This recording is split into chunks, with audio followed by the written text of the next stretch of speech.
Hello, welcome back to my channel. और ये हमारे यूपी पीजीटी 2006 इंग्लिश सीरीज का लास्ट पार्ट है। इसके पहले के 4 पार्ट्स ऑलरेडी मेरे चैनल पे अपलोडेड है। मैं उसका लिंक नीचे प्लेलिस्ट में डाल दूंगी, आप वहां से चेकआउट उसको कर लेना।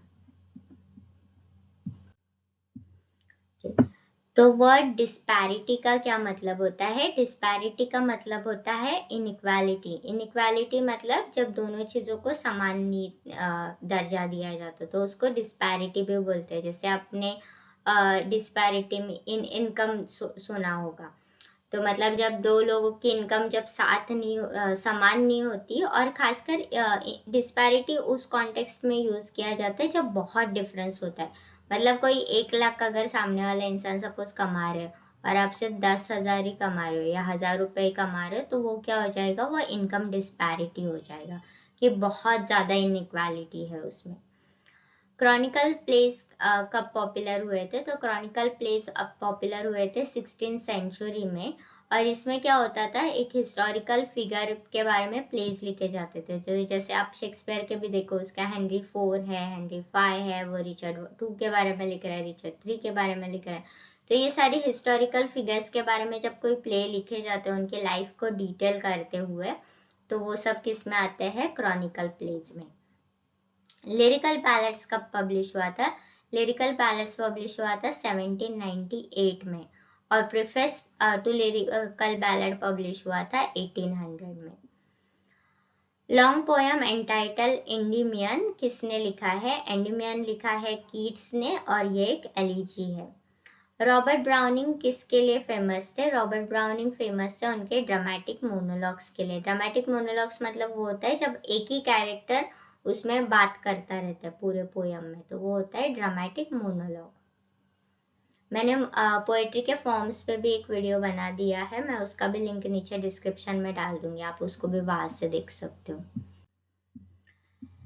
एलियट ने उसको क्या डिक्लेयर किया था? एलियट ने उसको डिक्लेयर किया था पोएटिक ड्रामेटिस्ट। तो इन्होंने एक नया तरीके के प्ले को रिवाइव किया, नॉट नए बट पुराने थे, उन्होंने उसको रिवाइव किया, और वो है था लिरिकल ड्रामा या फिर पोएट्रिक ड्रामा। तो वो क्या होता है, मतलब जब भी जब मॉडर्न डेज में एज इन जब विक्टोरियन राइटर्स वगैरह प्लेस वगैरह कुछ लिखा करते थे, तो वो क्या करते थे, वो डायलॉग फॉर्म में लिखते थे। ठीक है, जैसे अगर कोई इंसान डायलॉग बोल रहा है तो फिर वो एक प्रोज फॉर्म में होता था। लेकिन लिरिकल ड्रामा या पोएटिक ड्रामा में क्या होता है, वर्स में डायलॉग लिखे जाते थे। तो एलियट ने उस चीज को रिवाइव करने की कोशिश की, और उन्होंने उसके लिए murder at the cathedral lyrical drama लिखा था। तो उन्होंने काफी कोशिश भी की थी उसको रिवाइव करने की, लेकिन वो इतना ज्यादा तो नहीं रिवाइव हो पाया, बट हाँ उन्होंने उसको काफी अच्छे तरीके से उसको एज इन उन्होंने तभी वो काफी टाइम स्प्रेड भी किया था ये चीज लिरिकल ड्रामा लोगों में। तो कुछ राइटर्स थे जिन्होंने ये पिकअप किया, और फिर बाद में वो भी उसको वैसे लिखने लगे। Poetry is not turning loose of emotion but an escape from emotion। ये किसने बोला था? तो ये बोला था एलियट ने। उनका जो ऐसे है ट्रेडिशन एंड इंडिविजुअल टैलेंट, उसमें उन्होंने ये बोला था। The phrase stream of consciousness को सबसे बार किसने यूज किया? तो उनको इसको सबसे बार यूज किया, पहली बार यूज किया विलियम जेम्स ने, और इन्होंने इस टर्म को कॉइन भी किया था उनके book the principles of psychology में। In which poem does Tennyson commemorate his friend Arthur Hallam? तो मतलब वो अपने किस पोयम में अपने उस फ्रेंड को याद करते हैं? तो इसका आंसर है इन मेमोरियम। ये एक एलिजी है जो उन्होंने आर्थर हेनरी हेलम के लिए लिखी थी।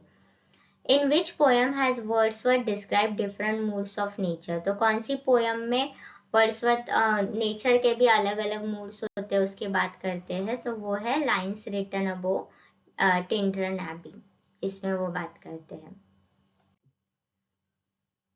विच of the following is not an essay by Charles Lamb? तो इसमें से कौन सा ऐसे है जो चार्ल्स लैम्ब ने नहीं लिखा था? तो इसमें करेक्ट आंसर है गोइंग ऑन ए जर्नी। ये लिखा था विलियम हैजलेट ने। डबल डच का मतलब क्या होता है? डबल डच का मतलब होता है इन इंटेलिजिबल लैंग्वेज। इन इंटेलिजिबल का लैंग्वेज मतलब ऐसी लैंग्वेज यूज करना जो हमको समझ ही नहीं आए।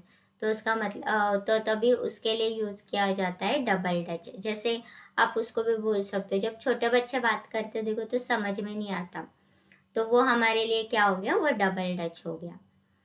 इसमें से इसका करेक्ट मीनिंग बताना है। इन कोल्ड ब्लड का क्या मतलब होता है? इन कोल्ड ब्लड का मतलब होता है डेलिबरेटली, मतलब जानबूझ के कोई चीज करना। कोल्ड ब्लड इज बेसिकली जब आपको फर्क नहीं पड़ता कि आपके एक्शन से सामने वाले को क्या फर्क पड़े, तो वो हो जाता है कि आप जानबूझ के कोई चीज कर रहे हो। इसमें से इसका मतलब बताना है स्यू जेनेरिस का।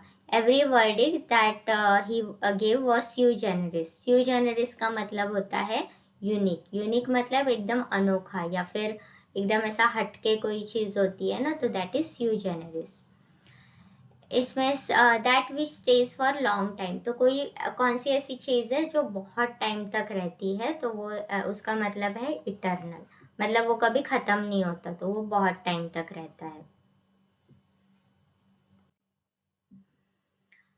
पेनेलोपेस वेब का क्या मतलब होता है? पेनेलोपेस का वेब का मतलब होता है एन अनएंडिंग वर्क। वेब मतलब अपना ये स्पाइडर होता है ना, वो कैसे जाल बुनता रहता है, तो वो जितना बुनता जाएगा, वो जितना बड़ा भी वो करेगा, वो बहुत बड़ा भी कर सकता है। तो मतलब कोई भी ऐसा काम जो कभी खत्म ही नहीं होता, आप एक बार उसमें गए तो फिर चले ही गए, तो that is Penelope's web. Ins and outs का मतलब क्या है? इन्स एंड आउट्स का मतलब होता है फुल डिटेल। मतलब हम जब भी कुछ गॉसिप कर रहे हैं या किसी के बारे में कुछ बात कर रहे हैं, और अगर हम ऐसे बोले कि उसका पूरा इन एंड आउट्स मुझे बताओ, या फिर मुझे उसका पूरा इन एंड आउट्स पता है, तो इसका मतलब है कि मुझे उसके बारे में सारी जानकारी है।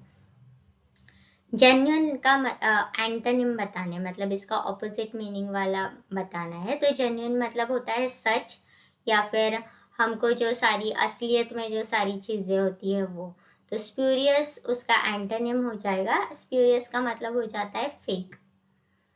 वॉलेंटियर का एंटोनिम क्या है? वॉलेंटियर का मतलब होता है जब हम कोई चीज खुद से करते हैं, खुद से करना चाहते हैं, तो वो हो जाता है, तो यहाँ पे विलिंगनेस होती है, तो उसका ऑपोजिट हो जाता है प्रोवोक। मतलब जहाँ पे आप खुद से कोई चीज नहीं करना चाहते, बट कोई आपको उकसाता है वो चीज करने के लिए, तो दैट इज प्रोवोक।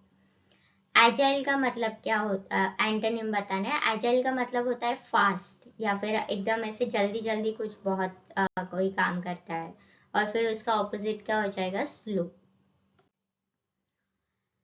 प्रोडिगल का एंटोनिम बताना है। प्रोडिगल मतलब वो जो एकदम बहुत ऐसे लैविश लाइफ जीता है, जो बहुत ऐसे खर्चे पे खर्चे कर रहा है, तो दैट इज प्रोडिगल। आपने ये टर्म सुना होगा, प्रोडिगल सन।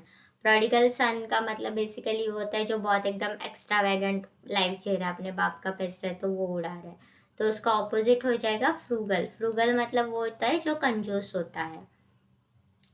अभी सिनोनिम्स बताने हैं। एमनेस्टी का क्या मतलब होता है? एमनेस्टी मतलब किसी को माफ कर देना, ठीक है। तो फिर पार्डन का मतलब भी होता है माफ कर देना। एड्रॉइड का सिनोनिम बताना है। एड्रॉइड का सिनोनिम है स्किलफुल, मतलब आप में कुछ टैलेंट होता है, तो दैट इज एड्रॉइड। एपेक्स का क्या मतलब होता है? एपेक्स का सिनोनिम है पीक। एपेक्स का एक मतलब ये भी होता है कि सुप्रीम, जैसे सुप्रीम कोर्ट को एपेक्स कोर्ट भी बोलते हैं, कि मतलब बस वो हाइट तक है, वो उसके पीक पे है, अभी सारी चीजें उसके नीचे ही है। फेलिसिटियस का क्या मतलब होता है? फेलिसिटियस का मतलब होता है हैप्पी, मतलब खुश हो जाना। So that is it for this video and this series 2006 का सीरीज। अगर आपको ये वीडियो अच्छा लगा तो प्लीज़ इसको लाइक करना, कमेंट करना, चैनल को सब्सक्राइब करना, और हो सके तो अपने फ्रेंड्स के साथ भी इसको शेयर करना। Thank you.